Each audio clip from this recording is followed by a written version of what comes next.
आज हम चने दाल की पकौड़े वाली कढ़ी बनाएंगे जो खाने में तो बहुत स्वादिष्ट लगती है।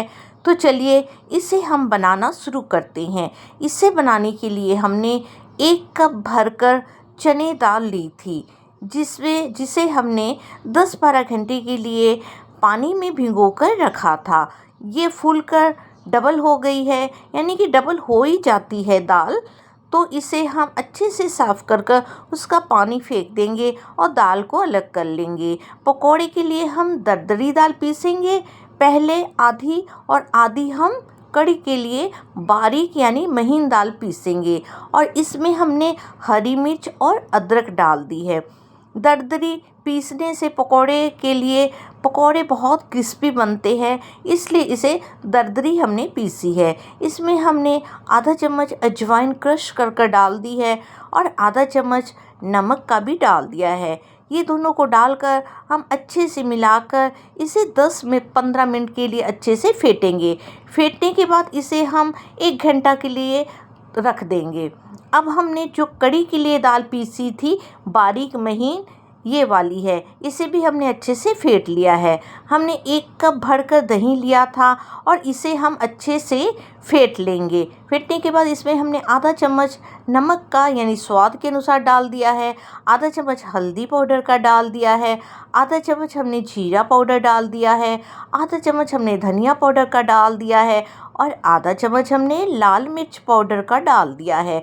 ये सब को डालकर अच्छे से मिला लेंगे ताकि मसाले अच्छे से मिल जाए।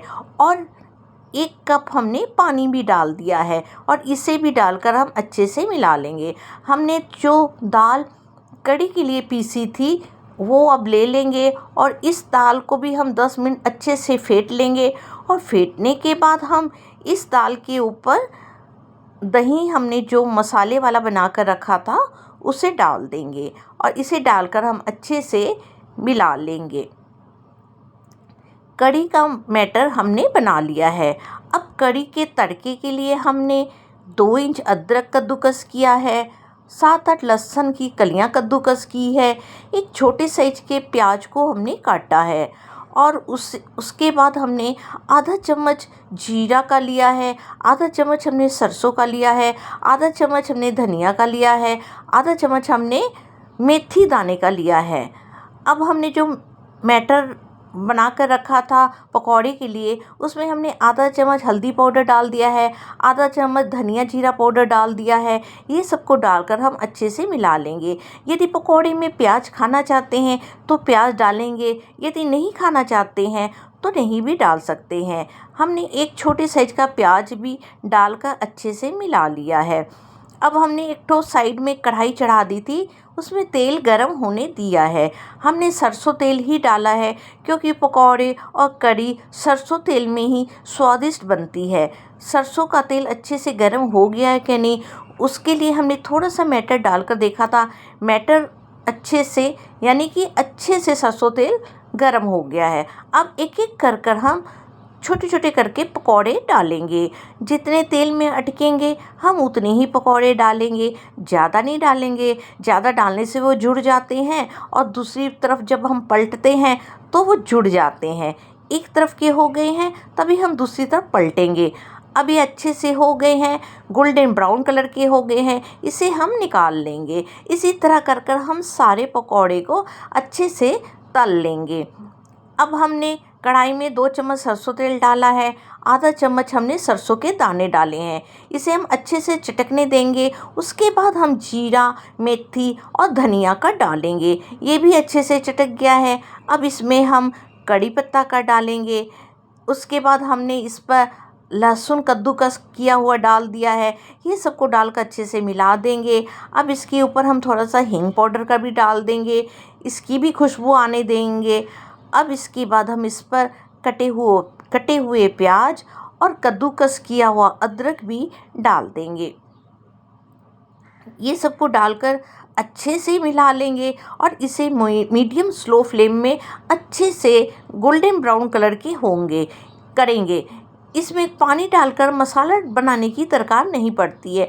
बस इसी तरह प्याज को अच्छे से हम भूनेंगे और इसके बाद हमने जो मैटर बना कर रखा था वो इसमें डाल देंगे और मैटर डालने के बाद इसे अच्छे से मिला लेंगे और मिलाने के बाद इसमें हम 2 गिलास भरकर पानी का डालेंगे क्योंकि कढ़ी को अच्छे से पकाना पड़ता है, इसलिए इसमें पानी ज़्यादा डालना बहुत ज़रूरी है। अभी हम इसे ढकेंगे नहीं, इसी तरह इसका अच्छे से उबाल आने देंगे। जब इसका उबाल इस तरह हो जाएगा तब हम गैस को एकदम स्लो कर देंगे और इसे अच्छे से पकने देंगे। ये जितनी ज़्यादा पकेगी कढ़ी ये उतनी ही स्वादिष्ट बनती है। देखिए पक कर कढ़ाई में कढ़ी कितनी कम हो गई है, हमने इसे बहुत पकाया है। अब ये पक गई है, इसके ऊपर पकौड़े डाल देंगे। पकौड़े डालकर हम कढ़ी को ज़्यादा नहीं पकाएंगे, बस 5 मिनट के लिए, क्योंकि बेसन के पकौड़े डालकर हम अच्छे से पकाएंगे क्योंकि चने दाल के पकौड़े डालने से वो जल्दी ही नरम हो जाते हैं। अब ये अच्छे से पक गए हैं पकौड़े कढ़ी। अब इसके ऊपर हम कटे हुए प्याज भी डालेंगे। ये प्याज डालने से भी कढ़ी का स्वाद बहुत सुंदर हो जाता है, यानी कि अच्छा हो जाता है। प्याज डालने के बाद अच्छे से मिला लेंगे और अच्छे से मिलाने के बाद इसे बस 2 मिनट तक हम पकाएंगे। अब 2 मिनट के बाद हम इसके ऊपर कटा हुआ धनिया पत्ता का डाल देंगे और इसे अच्छे से मिला देंगे। अच्छे से मिलाने के बाद हम इसे बस 5 मिनट तक अच्छे से पकाएंगे। अब इसके ऊपर हम कच्ची हरी मिर्च भी डालेंगे। कच्ची हरी मिर्च डालने से भी कढ़ी का स्वाद बहुत अच्छा हो जाता है। इसमें हमने 3-4 कच्ची हरी मिर्च भी डाली है। ये सबको डालकर बस 5 मिनट के लिए ढकेंगे और उसके बाद खोल कर देखेंगे कढ़ी एकदम बनकर तैयार हो गई है। गैस को बंद कर देंगे। इसे आप रोटी के साथ खा सकते हैं, चावल के साथ खा सकते हैं, अपने स्वाद के अनुसार किसी भी चीज़ के साथ खा सकते हैं। हमारी कढ़ी की रेसिपी बनकर तैयार हो गई है। आपको यदि पसंद आती है तो इसे लाइक कीजिए, शेयर कीजिए और सब्सक्राइब कीजिए। तो अब हम मिलते हैं अपनी अगली रेसिपी के साथ।